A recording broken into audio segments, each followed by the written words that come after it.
Ang iconic na pagliyad sa pag-awit, nakatatak na sa mundo tuwing nababanggit ang pangalang Pilita Corrales. Ang tinaguriang Asia's Queen of Songs na mahigit 6 na dekada na sa Philippine showbiz. May dugong Kastila, proud Cebuana. Mula sa pag-aaral sa Spain, pumasok sa pag-awit si Pilita nang bumalik sa Pilipinas. Namayagpag siya sa musika at nakapag-record ng nasa 130 singles at albums. Nagtanghal siya kasama ang mga kilalang artista sa buong mundo at front act sa mga concert. In town dong, buhay pa tong papa nitong ako mga anak. Isa ring magaling na aktres si Pilita.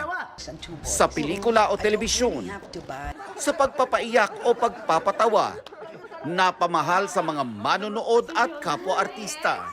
Si Pilita o Mamita.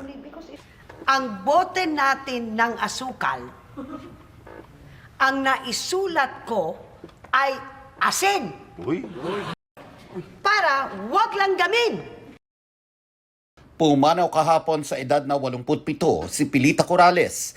Kinumpirma ito sa Instagram post ng apo niyang si Janine Gutierrez na inalala ang kanyang lola. Hindi pa isinasa publiko ang dahilan ng pagpanaw. Dalawa ang kanyang anak na nasa showbiz din, na sina Jackie Lou Blanco at Ramon Christopher Gutierrez.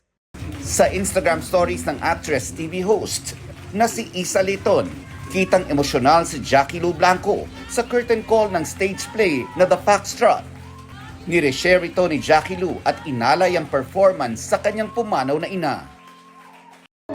Alaala kita, saan ka man naroon.